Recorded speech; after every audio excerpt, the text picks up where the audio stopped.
अल्लाह के नबी सल्लल्लाहु अलैहि वसल्लम जब निगाह मुबारक पड़ जाया करती, आपने जो अपनी आंखों से देखा, सहाबा जो साथ में चल रहे उनसे पूछ लिया, ए मेरे साहबी जरा बताओ तो सही, ये कुब्बे वाला मकान, ये इतना खूबसूरत मकान, ये उतना ऊंचा मकान किसका मकान है? उस साहबी ने फरमा दिया, या रसूल अल्लाह सल्लल्लाहु अलैहि वसल्लम, ये फला फला साथी का मकान है।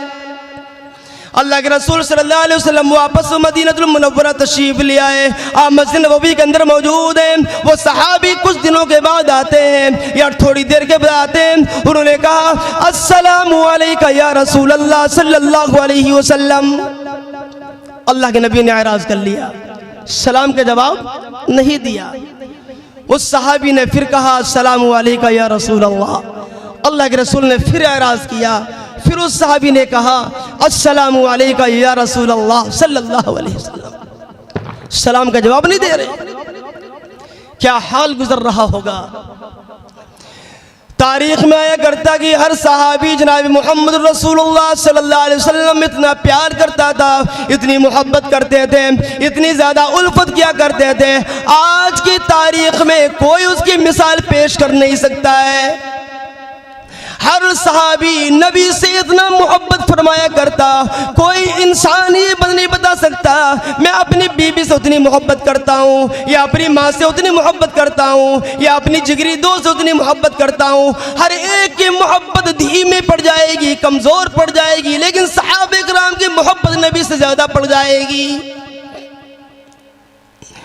सहाबे किराम ने तो अपना ये पोजीशन बना रखा था, अपना ये फैसला बना रखा था, जब सुबह सुबह होती, जब तक रसूल कायनात सल्लल्लाहु अलैहि वसल्लम के चेहरे अनवर का दीदार नहीं कर लिया करते, उस वक्त तक उनको सुरूर हासिल नहीं हुआ करता, सुकून नहीं मिला करता था। सबसे पहले अगर मेरी नजर पड़ेगी जनाब मोहम्मद रसूलुल्लाह सल्लल्लाहु अलैहि वसल्लम का दीदार के ऊपर नजर पड़ेगी, जब तक सुकून नहीं मिला करता था। जब नबी के चेहरे का दीदार कर लिया करते, नबी के तबस्सुम का दीदार कर लिया करते, उसके बाद दूसरे दिन निगाह डाला करते थे। हर एक सहाबी का अपना ये मिजाज बना हुआ था। कैसा महसूस हो रहा होगा, कैसा लग रहा होगा। अल्लाह के रसूल सल्लल्लाहु अलैहि वसल्लम के सामने वो सहाबी गए, कहने लगे, अस्सलामु अलैकुम या रसूल अल्लाह। अल्लाह के नबी ने चेहरे को फेर लिया, एराज कर लिया। बेचारे बड़े परेशान हैं, ऐसी कौन सी गलती हो गई, क्या हो गया, क्या मामला हो गया। वो नबी जिसके नाम पर अपनी जान को कुर्बान कर देने वाला साहबी, वो नबी जिसके जान पर फिदा कर देने वाले अपने मालों को, वो नबी जिसके माल के ऊपर अपनी तमाम की तमाम जिंदगियों को कुर्बान कर देने का मामला साहबा को हुआ करता। आज वो साहबी कह रहा, अस्सलामु अलैकुम या रसूल अल्लाह सल्लल्लाहु अलैहि वसल्लम। वो नबी सलाम का जवाब नहीं दे रहे, बड़ा परेशान। पास में साहबा मौजूद है, पूछने लगे, अरे मेरे साथी जरा बताओ तो सही, नबी करीम सल्लल्लाहु अलैहि वसल्लम का मामला हमारे सामने ऐसे ऐसे, मैं तो सलाम करता हूँ पर जवाब वहाँ से नहीं आता, मुझे लगता कि मेरे नबी सल्लल्लाहु अलैहि वसल्लम मेरे से नाराज हो चुके हैं, क्या बात है। उस साहबी ने कहा, हाँ हाँ मेरे साथी, बात ये है, कुछ दिनों पहले जनाब मोहम्मद रसूलुल्लाह सल्लल्लाहु अलैहि वसल्लम का उस गली के अंदर गुजर हुआ था, जिस गली के अंदर आपका मकान बना हुआ था। नबी का चेहरा, नबी की निगाह मुबारक आपके मकान के ऊपर पड़ी। नबी करीम सल्लल्लाहु अलैहि वसल्लम ने पूछ लिया, ये मकान किसका है। हमने आपका नाम बता दिया। उसके बाद में जनाब मोहम्मद रसूलुल्लाह सल्लल्लाहु अलैहि वसल्लम बड़ा नाराज हुए। अल्लाहु अकबर। इतना सुना तो किसी मुफ्ती के पास नहीं गए, किसी कारी, बड़े बड़े मुफ्ती थे साहबा में, बड़े बड़े आलिम थे, बड़े बड़े कारी थे साहबा इकराम में, किसी पास नहीं गए कि कोई आसान सा मसला हो तो बता दीजिए, उसको देख लिया जाए, समझौता कर लिया जाए। मकान बन गया तो अब क्या किया जाए, उसकी कौन सी शक्ल आसान निकलती है कि मकान भी बना रहे और नबी करीम सल्लल्लाहु अलैहि वसल्लम भी हमसे राजी हो जाए। किसी मुफ्ती पास नहीं गए।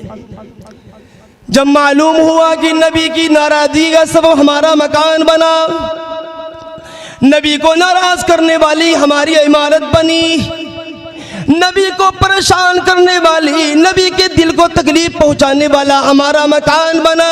उन साहबी के गिरोह से उठे, जमात से उठे, नबी की मजलिस से उठे, कहीं ना गए, अपने घर तशरीफ ले गए। ले जाने के बाद में कोई बड़ी चीज उठाई, कोई कुल्हड़ा सा उठाया, उठाने के बाद में सारा मकान मुनहदिम कर दिया, उसको बर्बाद कर दिया, खत्म कर दिया।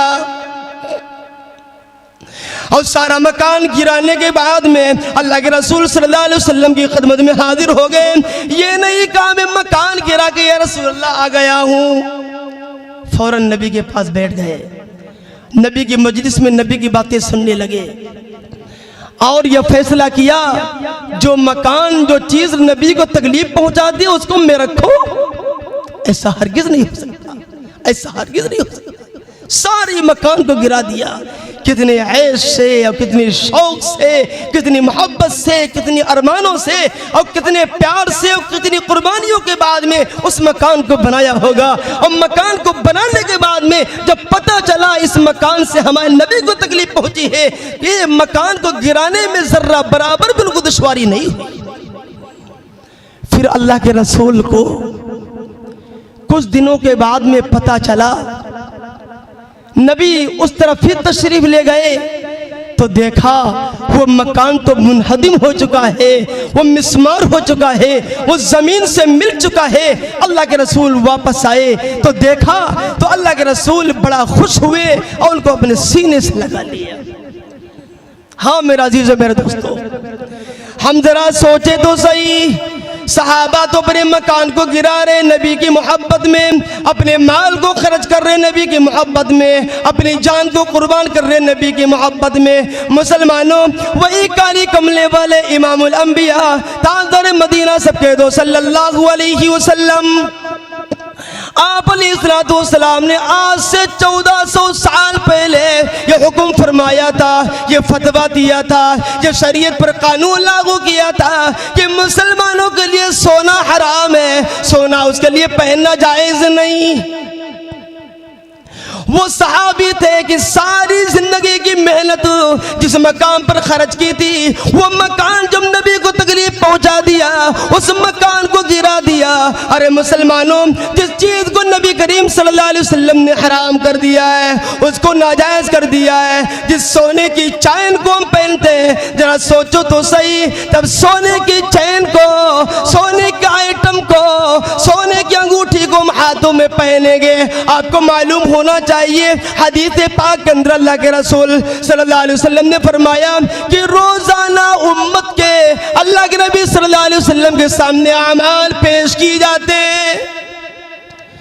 जब उम्मत के अच्छे अमाल नबी के सामने जाते हैं तो अल्लाह के रसूल खुश हो जाते हैं तो और जो है मुस्कुरा देते हैं। और जब उम्मत के बद अमाल यानी गुनाह वाले अमाल और बेकार अमाल जब नबी के पास पहुंचते हैं तो नबी करीम अलैहिस्सलाम को तकलीफ महसूस होती है।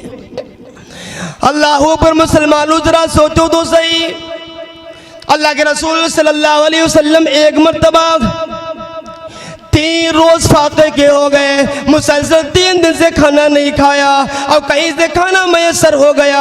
अल्लाह के रसूल सल्लल्लाहु अलैहि वसल्लम ने लुक़मा तोड़ा और सब्जी से मिलाया और हलक अपने मुंह के अंदर रखा। अभी हलक के नीचे लुक़मा न गया था, गुनहगार उम्मत का ख्याल आ गया। अल्लाह के रसूल ने खाने को दूर कर दिया, तस्तरी को दूर कर दिया, दस्तरखान को हटा दिया, अपने दोनों हाथ को उठा दिया, अपने दोनों हाथ को उठाया, रब्बी हबुली उम्मती, रब्बी हबुली उम्मती, ऐ अल्लाह मेरी गुनहगार उम्मत, ऐ अल्लाह मेरी गुनहगार उम्मत। किसके लिए रो रहे? दामाद जन्नती, बेटियां जन्नती, हर सहाबी जन्नती, नबी का साथ देने वाला हर साथी जन्नती, नबी के पीछे नमाज पढ़ने वाला मुसल्ली जन्नती, नबी के सामने कुरान सीखने वाला जन्नती, नबी की भांजियां जन्नती, नबी की बेटियां जन्नती। फिर नबी करीम अलैहिस्सलाम इतना क्यों रोते? बड़ा परेशान है। ज़ारो क़ितार जनाब मोहम्मद रसूलुल्लाह सल्लल्लाहु अलैहि वसल्लम रो रहे हैं। जिब्राइल अमीन को अल्लाह को तरस आ गया, कहा जिब्राइल जाओ